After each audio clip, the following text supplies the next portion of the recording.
Cem anos de rádio no Brasil. Nesse projeto do curso de jornalismo e do Laboratório de Comunicação da Universidade de Sorocaba, estamos recebendo mais uma personalidade que por muitos anos militou no rádio. Seu nome completo, por favor. Pedro Teodoro Galli. Nome artístico? Pedro Galli. Quantos anos? Há quantos anos? Hoje tem quantos anos? Eu vou fazer agora, neste mês que estamos iniciando hoje, 89 anos. Quantos anos de rádio?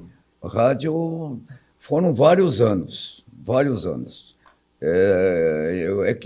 Anteriormente ao rádio, eu fui funcionário do antigo IAPI, que era serviço público, por concurso público também. Então, é o que eu tinha esse aspecto a observar. Tanto é evidente que eu fui me aposentar na Previdência Social em 1988, 89, por aí. Lá em São Paulo, eu exercia a função de agente da maior agência do Brasil, Agência Centro em São Paulo, que fica na Baixada do Glicério, lá embaixo, Baixada do Glicério, e no Viaduto Santa Ifigênia, aquele prédio em frente ao Viaduto Santa Ifigênia. Eu tinha dois locais para trabalho, de manhã num lugar, de tarde no outro e vice-versa. Eu fazia assim de uma forma diferente, uma semana sim, uma semana não, entende? Assim fazia. Isso no serviço público. E como é que surgiu o rádio na vida do senhor? O rádio surgiu desde criança. Eu conheci o Luizinho Freitas Júnior. Que é idêntica, uma figura de realce no rádio, não é mesmo? Ele sentava para escrever um artigo, um conto. Em meia hora a gente tinha que... quando menino, eu participei como que se diz, rádio teatro, uma rádio novela? Não, teatro mesmo. Eu fiz teatro com o Freitas Júnior. E Lamparina era o nome, que eu era um menino mau, eu era o menino central da história. Eram só crianças que trabalhavam. Muito bonito, muito bonito. Tudo musical. Com aquele Norberto Amaral Bastos, né, que era o pianista, é ele que fazia os acordes musicais no rádio, nesse teatro, que o Luizinho, dentro da PR-17, ele fez a convocação das crianças e eu era moleque. Então eu fui lá... E isso foi ao ar, esse rádio teatro foi transmitido? Não foi no Cine São José Velho, no primeiro São José. Foi no São José. Foi vendido para a campanha do Promin, que ele dizia. O Luizinho fez isso para angariar situações de dinheiro para custear o Promin. Era um remédio para atender as pessoas que estavam internadas em Pirapitingui. Então, eu me lembro, trabalhou e tinha muita gente na época, viu? Muitas crianças trabalhando. E, coincidentemente, eu fui o foco central, porque eu era o Lamparina. E aí o senhor percebeu que tinha essa veia artística? Tinha. Desde criança eu gostei de rádio, sempre ouvi a rádio, desde criança. E quando foi que entrou pela primeira vez uma rádio? E quando é que falou pela primeira vez na latinha? Na realidade, na rádio, quem me levou, quem me acolheu na rádio foi o Roque Jacinto. O Roque Jacinto, que estava como diretor da Rádio Clube de Sorocaba. Que ano isso? Isso foi em 1955. Ele chegou para mim e falou, Você quer ser locutor? Não quero? Quero, claro. Então vem às 11 da noite aqui. Eu falei, brincadeira, não é mesmo? Mas vamos lá. Eu vou às 11 da noite. Fui às 11 da noite. É que ele agora esperava a esposa dele que saía do Ciências e Letras e ele ia buscá-la. Ele ia buscá-la. Então ele ia embora essa hora, 11 horas da noite. Ele chegou 11 horas da noite, botou um monte de textos lá para mim, a coluna de textos, e falou, aqui é o microfone, ali é o técnico de som. Pode começar. Eu estou saindo. Tchau. Foi assim que eu entrei. E aí, como é que foi? Não treinou antes, nada? Nada. Ele já me conhecia, né? O Luizinho Freitas Júnior também já tinha muita intimidade com ele, né? Então... E como é que era o nome do programa? Não, tem vários programas. Não, esse é o programa, o primeiro que você fez. Não, mas esse era um programa apenas de locução. Apenas de locução eu fazia. Então, chamava música? Chamava música, o técnico de som é que colocava no ar a música, aquela história toda, né? Que era normal na época isso. E aí esse programa ia até que horas? Ia só até meia-noite. Então ficava 1 hora no ar? 1 hora só. Isso no começo. Depois eu fui me habituando, né? Entrei a fazer horários de manhã, sempre horário de manhã, porque à tarde eu trabalhava na Previdência Social. E quando o senhor fala horário de manhã, era de manhã que horas? Eu fiz até... Cheguei a fazer uma vez um horário das 6 da manhã junto com Ferreira de Lima e com o Walter Gomes, que era o técnico de som. O que era esse programa? Eu não sei bem a época, não lembro, mas meu filho, o primeiro filho, que hoje está com 64 anos, tinha nascido na época, então é por aí. E o que falava o programa? Era um programa sertanejo, de notícia? Era o programa sertanejo, então eu fazia em dupla com o Ferreira de Lima. Então, quando meu filho nasceu, eu chegava um pouco mais atrasado. Infelizmente, na época, eu chegava atrasado, porque eu não dormia direito, né? Então, eu chegava atrasado. Mas depois eu comecei a fazer um programa neste horário, chamado A Hora do Despertador.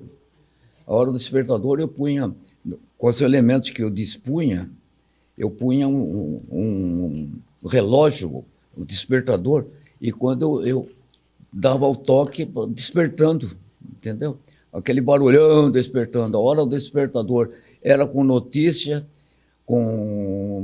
ouvindo pessoas no rádio, fazendo... Quer dizer, era um programa muito bem animado na época. Para mim, era muito bem animado. E que horas ia a Hora do Despertador? O despertador começava 6 horas da manhã. 6 horas da manhã, porque eu falava, aí, dona Maria, acorda de manhã, porque faz muito, está nascendo o dia, aquela historinha toda, né? Então, mais ou menos isso fazia no rádio. E aí, quando é que surge o Vamos Acertar o Galo? Vamos Acertar o Galo foi mais recente, né? Foi mais recente. Foi com o Derico Amêndola. O Derico Amêndola que fazia o Vamos Acertar o Galo. Porque, aliás, foi uma época muito boa da Rádio Clube, viu? Uma época muito boa. A Rádio Clube estava meio desatualizada. E eu, depois que eu me aposentei, eu vim para cá e fui assumir a direção comercial da Rádio Clube. E o Derico Amêndola, eu comecei a usar a capacidade criativa dele. Eu comecei a usar, quer dizer, conversando, claro, sempre no bom entendimento. Não no sentido de usar, apenas utilizei, não é mesmo? A criatividade. Então, era tudo versado, tudo... um programa muito bom era. O Derico Amêndola fazia, e a gente vendia com muita facilidade, porque levava um rádio portátilzinho para mostrar como era o programa para o anunciante. Na hora fechava negócio. Na hora fechava negócio, porque era muito bom o programa. O grande diferencial do programa do Derico Amêndola, quem sabe por isso que era fácil de vender, é que os comerciais, eles eram feitos em formatos meio de teatrinho. De teatrinho, exatamente. É por isso que agradava muito o público, né? O público e, consequentemente, a vendagem era muito mais fácil. muito mais fácil. Essa época que eu, depois que aposentei no INSS, é que eu assumi a direção comercial da rádio. Mas antes disso, vamos voltar lá para a hora do Vamos, relógio. hora do relógio. Da hora do relógio em diante, o senhor fez outros programas em rádio? Fiz imensos programas de rádio. Inclusive um que foi muito tempo, era o Gurilândia. Eu fazia animação de auditório no auditório da Rádio Clube, o Gurilândia. E eu fazia o Gurilândia e inventava uma série de coisas, como o concurso da rainha, que eu trouxe os dados aqui, fotografias aí, tudo para mostrar. O concurso da rainha tinha umas crianças que cantavam muito bem. Uma delas, inclusive, na época, que era... Eu estabelecia concurso da rainha, do rádio, da rainha, do rei de Gurilândia, tudo criado. Fazia a festa de formatura do rei e da rainha no Estrada, tudo em alto relevo, e fazia relevo, quero dizer, sentido, bem trabalhado, não é mesmo? E o que ele fazia é que a menina que foi rainha, mais constante, era uma voz maravilhosa, ela tinha, Valderi Fernandes. Valderi Fernandes tinha uma voz maravilhosa. Ela foi rainha. Então, ela chegou aí na Rádio Nacional do Rio cantar uma vez, para ver a capacidade musical dela, como é que era. Era excelente. Adilson Antunes, o José Rúbio, tinha Tarcísio Carlos, eram os meninos da época. Então, eu fazia o programa Gurilândia, tanto é evidente que agradava muito, e esse Gurilândia teve que montar também o Clube Sky, que era um outro programa que era num outro horário, num outro dia, para não bater com o Gurilândia, porque era do mesmo estilo de programa. O Gurilândia, ele ia ao ar no domingo de manhã? Domingo de manhã, às 10 da manhã. Auditório? O auditório era pequeno nessa época, mas muito festivo, muito festivo. Quantas pessoas cabiam no auditório da rádio? Eu não tenho ideia, assim, tecnicamente não tenho ideia, mas cabia mais ou menos umas 100 pessoas se coubesse, não sei bem, mas é isso. E qual era a faixa etária da gurizada? Da gurizada era da faixa etária digamos, 10 anos em diante. 10 anos em diante. Quando o senhor assiste um programa na Globo chamado The Voice Kids, o senhor fala, mas eu já fiz isso atrás. Já fiz isso. Uma outra oportunidade que eu fiz também, um programa que eu coloquei o nome de Futebol e Samba. O que era Futebol e Samba? Era no domingo, depois que acabou o Gurilândia, eu comecei a fazer esse Futebol e Samba, que era notícias do futebol, e tinha um concurso. O concurso era o seguinte: eu peguei o Jurandir Matheus, que era o locutor, transmissor de futebol, e pedi para ele irradiar 3 lances para mim. Gol, fora, na trave. Mesmo, aquele lance de futebol, e terminava como fecho essa conclusão havia. O Jurandir gravou muito bem e eu fazia um concurso. E o técnico de som já era experimentado, o Antoninho Mauri Laureano, que trabalhava comigo. A gente tinha 2 telefones a atender. Um telefone que eu tinha correspondentes na várzea para dar informação de andamento de futebol da várzea, como é que estava sendo realizados. E acontece que deixa me lembrar bem da história.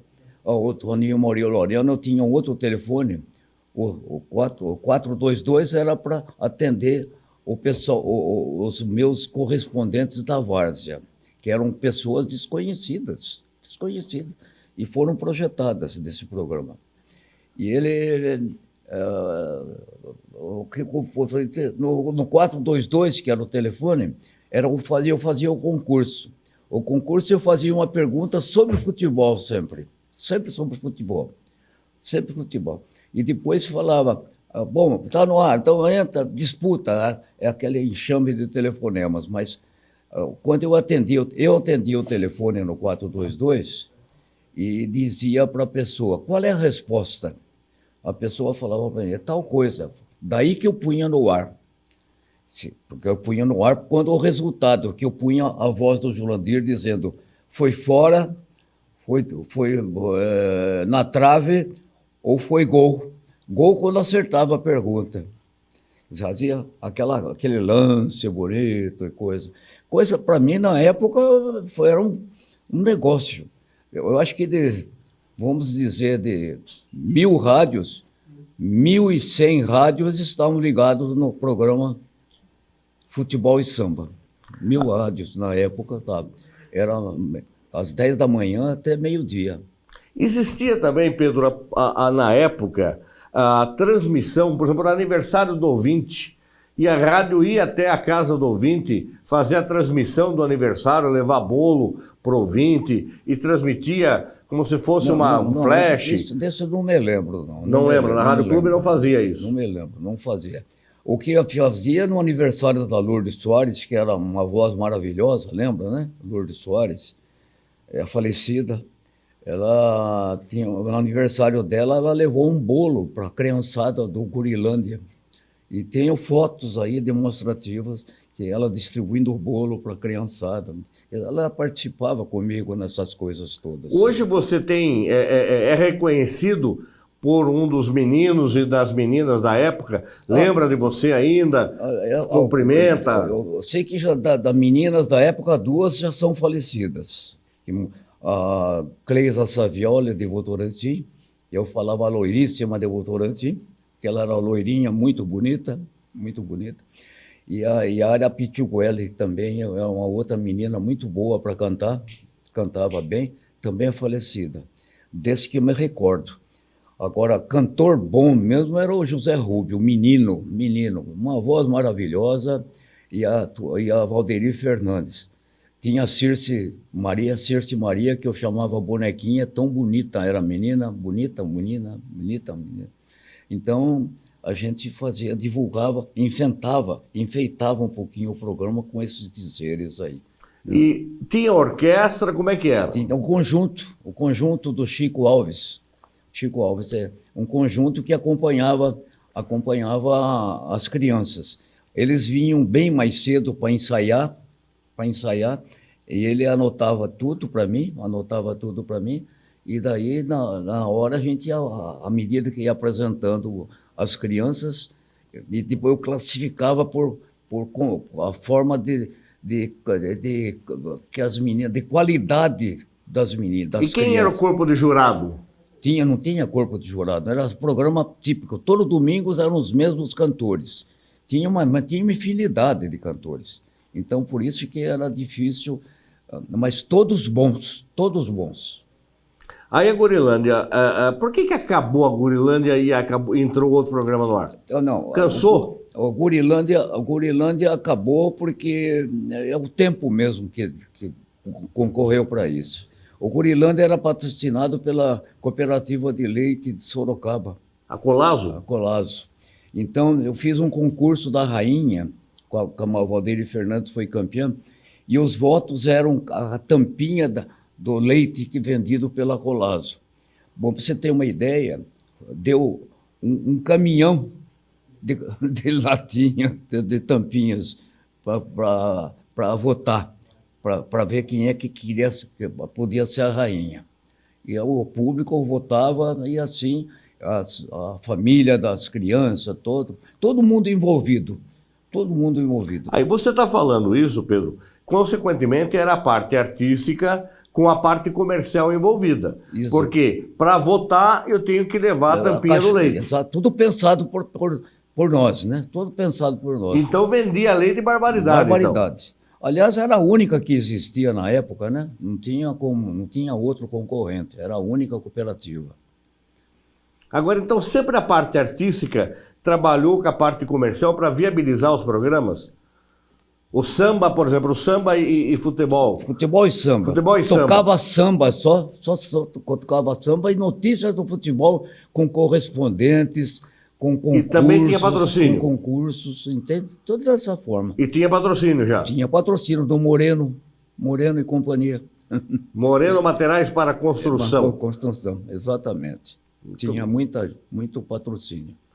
Aí, Pedro, você sempre estava na parte artística e comercial. Qual outro programa que você lembra que, como você disse, o Dorico Amêndola era extremamente criativo? Ele é extremamente criativo. Vocês fizeram junto e foi muito sucesso. O Dorico Amêndola, o Dorico escrevia novelas, né? Novelas. Então, tinha uma equipe de novelas da Rádio Clube na época. Tanto homem como mulher, né? Então, aquele tempo não era televisão, mas era radionovela, de muito bom agrado. Então, o que eu me lembro bem é isso. Inclusive a Lourdes, que era locutora, por sinal uma voz maravilhosa, a Lourdes, ela trabalhava em novela também. A esposa do Chico Tripa. A sua irmã que trabalhava em novela também? Quem? Você teve uma irmã que trabalhou em novela? Minha irmã? Em rádio novela ou não? Não, eu não tive irmã que trabalhou em novela. Tá. Não, a Lourdes era minha cunhada. Sua cunhada? Minha cunhada. Tá. Minha cunhada. Ela trabalhava em novela. E a esposa do Chico Tripa, a Rosa, que chamava, ela também trabalhava bem em novela. Tinha alguns homens que não lembro muito dos nomes agora. Você participou de radionovela? Não. Nunca foi radioator? Não, quase não. Eu só participei como palco, foi nesse programa esse do Luizinho Freitas Júnior, que foi... No teatro? O teatro. Aí você vendia as radionovelas? Vendia. Era bem comercializado? Bem aceito. Era um bom produto de venda. Você lembra quantos tipos de radionovela existia? Porque um deles era o Entre Dois Mundos. Entre Dois Mundos. Existia outros? Bom, antes do Dois Mundos, Entre Dois Mundos, que tinham um fundo espiritual, né? Espiritual. Mas antes disso, tinha as novelas amorosas, aquela história toda aí, né? E para gravar comercial e editar, Pedro? Era gravado em disco, gravado em fita, os técnicos tinham que ter um traquejo diferente, o locutor para colocar a voz. Tudo no ar na hora. Era tudo script. Os scripts, eles, na hora, defendiam cada um a sua participação. Aí entrou comercial gravado quando já? Demorou? Comercial gravado já foi no Dorico Amêndola, né? Que ele fazia o comercial gravado naquele de historinhas, né? Historinhas. Muito bonito, por sinal. E fácil de vender. Você lembra algum dessas historinhas de alguns clientes que mandava fazer de uma loja de bicicleta? Tinha na rua, ali para baixo do mercado municipal, tinha uma loja de bicicleta que fazia... Era Sorocicle? Sorocicle. Você lembra alguma dessas historinhas? Não lembro, viu? Não lembro. Sabe, as primaveras fazem com que a gente não se lembre de tudo no momento. Pode ser em qualquer outra oportunidade, eu tenho. Tanto é evidente que eu trouxe uma caixa, você testemunha, trouxe uma caixa dizendo com alguns recortes meus. E a Casa Pepino era anunciante também? Como é que é? Casa Pepino. Casa Pepino, foi anunciante. Fazia concurso. Eu inovei no tempo de diretor comercial da rádio, para levantar o faturamento. Eu fazia programas diretamente das lojas. As lojas ofereciam um prêmio, cada loja que eu visitava oferecia um prêmio, e a gente, no final, a pessoa que ganhava um prêmio.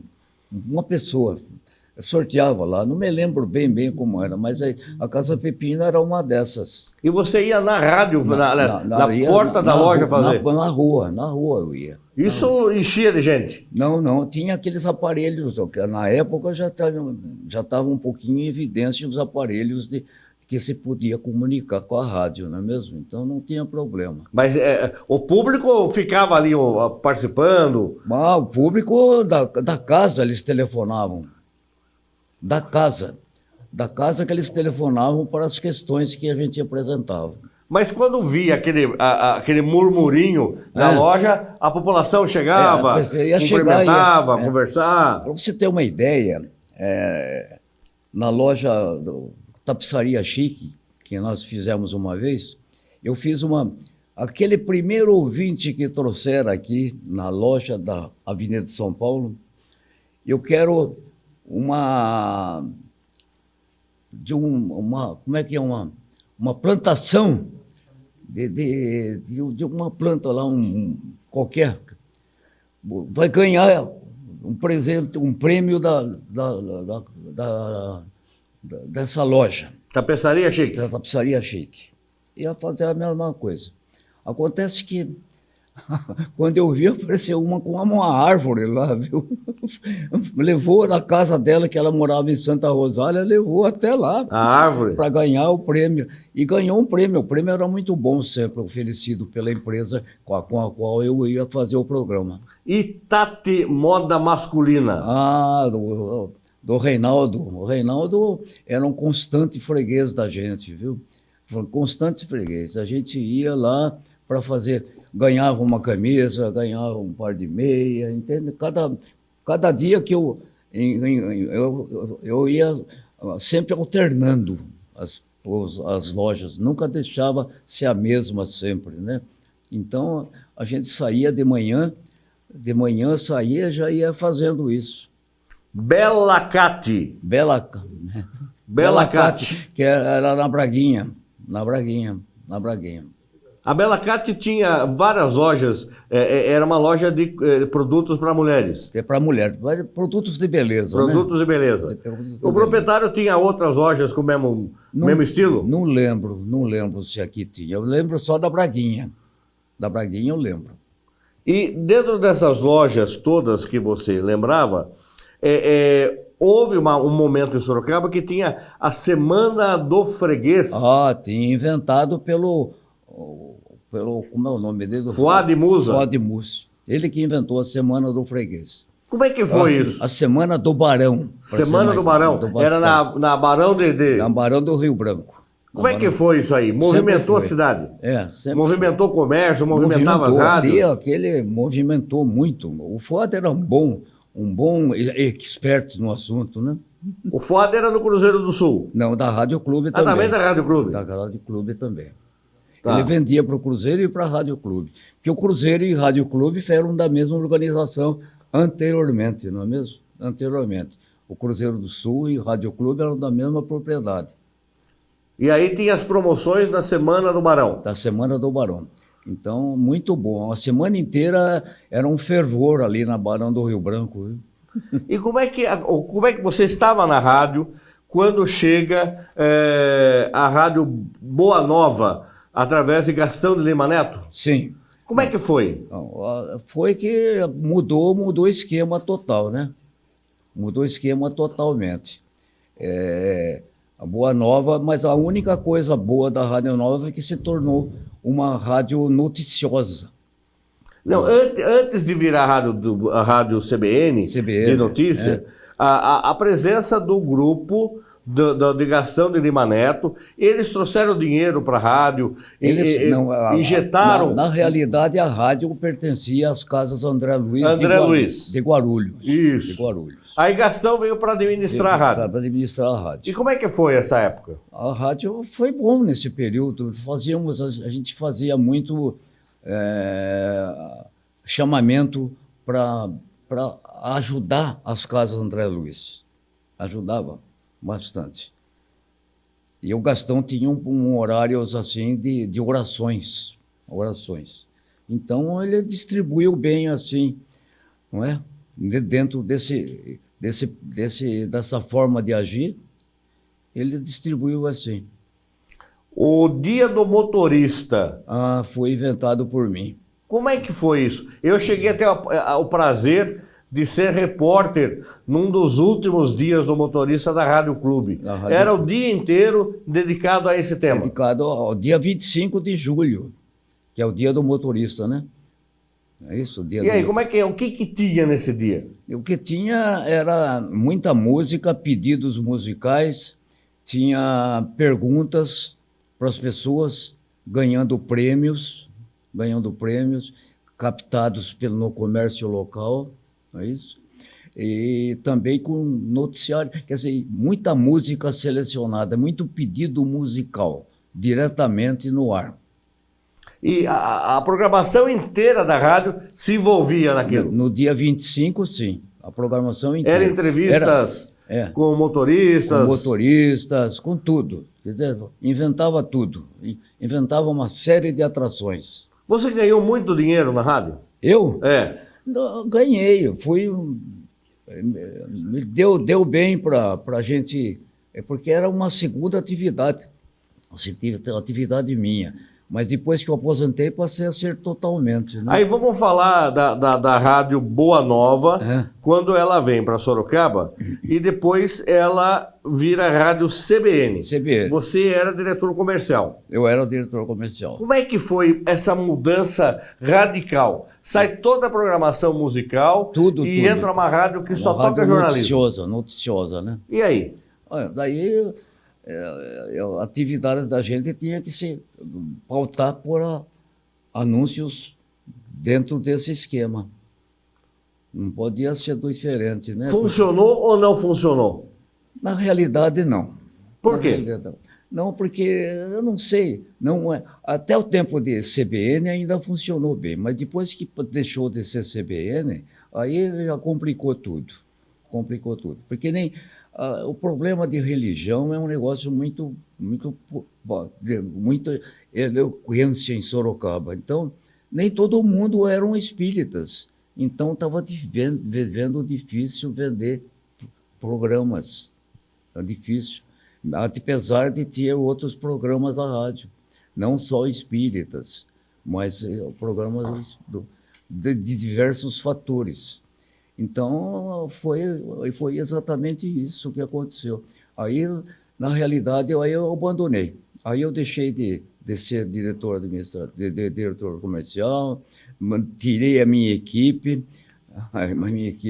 de vendas, sumiu todo mundo, e a rádio começou a ter dificuldades, né? Então, até a CBN, você lembra que era possível vender ainda? Era possível. Eu e o Gastão, fomos a São Paulo acertar com a CBN, como é que era, como é que seria, não é isso? Um esquema, tudo.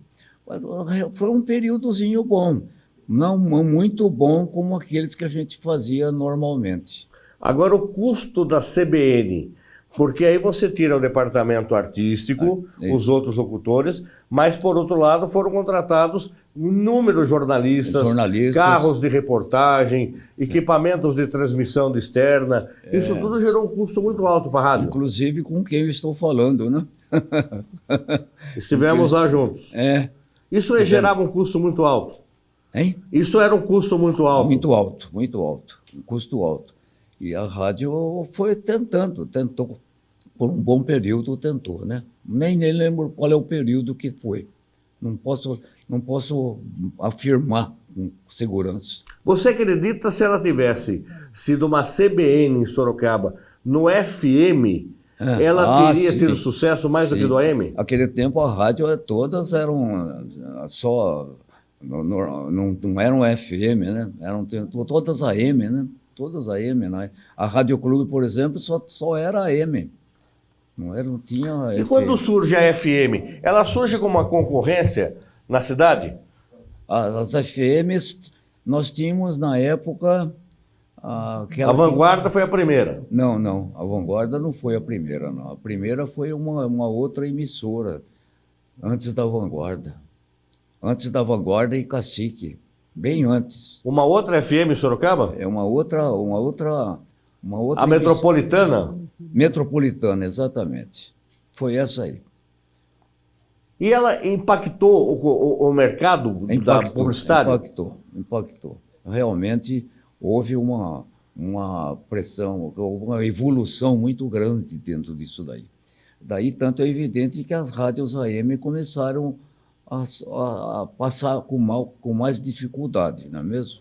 Agora, você estando lá na Rádio Clube, mesmo tendo outro trabalho, você foi em algum momento convidado para ir para outra rádio? Fui. Olha, o Pedro vende bem, vamos convidar ele para trabalhar aqui? Fui. E você nunca quis sair da Rádio Clube? Na Rádio Clube aconteceu o seguinte, o Reinaldo, que é o dono da Tati Modas, ele ficou sócio do prefeito, o Teodoro Mendes, que estava com uma emissora, ganhou uma concorrência para emissora em Votorantim. Meridional.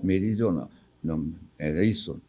Mas não. Então ele como é que ele gostava, ele falou para o Reinaldo se o Reinaldo topava ficar sócio dele. Era a Rádio Manchester AM Rádio primeiro. Manchester, exatamente. Foi. Eu, na realidade, foi que montei a Rádio Manchester lá em Votorantim. E aí você ia para lá? Ia para lá, mas daí eu deixei a Rádio Clube. Depois foi só mais tarde que eu voltei para a Rádio Clube como diretor comercial. Depois, porque a rádio foi vendida, a Rádio Manchester foi vendida, o Teodoro Mendes vendeu, eu falei, bom, o que me trazia aqui era o Reinaldo, que era amigo da gente, e o Teodoro Mendes. Eu falei, fora disso, então não havia necessidade de prosseguir. Quem que era o melhor locutor de rádio em Sorocaba? Ou que era o melhor comunicador? Sorocaba teve o melhor locutor, o Milton Nogueira. Milton Nogueira. Milton Nogueira. Era a voz mais bonita masculina de Sorocaba em locução. Não teve igual. E a Lourdes Soares, a voz feminina. Programa que eles faziam era fácil de vender? Fácil de vender. A Lourdes fazia o programa do Roberto Carlos também, que eu me lembro bem desse aspecto. Roberto Carlos especial? É especial, sempre assim. A Lourdes que começou. Depois, acho que uma outra pessoa passou também a fazer. E como é que era a briga de concorrência? Rádio Clube, Rádio Cacique e Rádio Vanguarda, as três no AM. Brigava mesmo na concorrência? Brigava. A Rádio Vanguarda, eu soube que a Rádio Vanguarda era de Tietê. A emissora foi comprada de Tietê, a emissora. E foi comprada pelo Salomão e o Otovei. Os dois eram sócios. Acontece que depois houve um desentendimento entre os dois e o Salomão que ficou sozinho. O Salomão era vendedor publicitário da Rádio Clube do Cruzeiro do Sul. Era vendedor. E a Rádio Cacique também era concorrente? A Rádio Cacique começou em Votorantim também, na mesma rua que começou a Rádio Manchester. Lá não me lembro o nome da rua, mas é uma das primeiras ruas que chegando a Votorantim. E a amizade que tinha do pessoal? Era só ali dentro do estúdio? Ou levava-se amizade para casa, para um bate-papo, final de semana? Amizade normal. A gente tinha amizade com pessoas de outras emissoras também. Tinha? Tudo normal, sempre tive. Sempre nós tivemos. Tinha amizade, tinha... o Ademar Haddad trabalhava na Cacique, eu fazia o Gurilândia na Rádio Clube, e ele fazia o programa dele na Cacique. A gente, claro, brigava para apresentar o que fosse de melhor, sempre. Pedro Galli, estamos fazendo 100 anos do rádio. Você com certeza trabalhou pelo menos aí uma boa parte disso. Qual foi o momento mais marcante da sua história no rádio? A realidade, no rádio, para mim, foram o período de duração do Gurilândia, com todas as artimanhas e artifícios que a gente inventava. Foi realmente um período bonito, festas... Para você ter ideia, para a chegada da rainha e do rei na sede do Estrada, eu contratei do 7º BP para anunciar a chegada do rei e da rainha na porta lá. Impressionante, a gente inventava umas coisas dessa ordem, viu? Tudo para dar maior ênfase àquilo que a gente estava pretendendo. A audiência é tremenda. Tremenda. É verdade que você chegou a gravar, também você vendeu comercial para lojas Gianola, e foi criado um peixinho da loja Gianola? Não cheguei a gravar, não. Não fui eu. Mas a loja Gianola era cliente? Era cliente. A Gianola, que ali tem na Álvaro Soares. Na Álvaro Soares, de Gianola. Né? Você se preocupava em, de repente, se vendia para a loja Gianola, que tinha um tipo de produto, você não vendia para Casas Roberto, que vendia coisa semelhante? Eu não vendia. Não. Eu procurava evitar esse confronto. Essa concorrência. Exatamente. Para poder a gente ter condições de trabalho também, não é mesmo? Estamos chegando ao final do programa.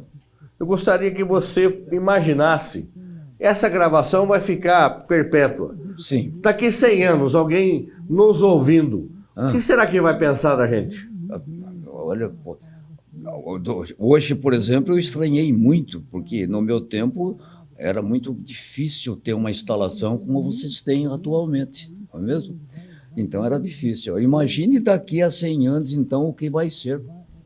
Não é mesmo? Eu não posso nem prever nada, porque não participarei, com certeza. Suas considerações finais, Pedro Gato. Eu gostei muito. Eu agradeço sobremaneira o convite. Gostei de contar um pouquinho a história da minha vida em rádio. Foram grandes períodos mesmo. Mas só me deu alegria o rádio. O rádio só me deu alegria. E eu entrei na PRD7 e saí da PRD7. Só saí para fazer aquele em Votorantim, atendendo um pedido do meu amigo, que era o dono da Tati Modas. Ele queria que alguém assumisse a parte comercial da rádio para ele. Eu falei, tá bom. Ele era sócio do prefeito Teodoro Mendes, então ele queria uma projeção da rádio. Foi isso. Nós montamos a rádio em Votorantim, e só o período que eu fiquei fora. Depois que eles venderam a parte deles da rádio, então eu saí também, porque era mais em função da amizade para com eles. Eu sou uma pessoa feliz, Eu tive um período bom, eu acho que contribuí para alguma coisa, acho que eu contribuí, então eu me sinto realizado.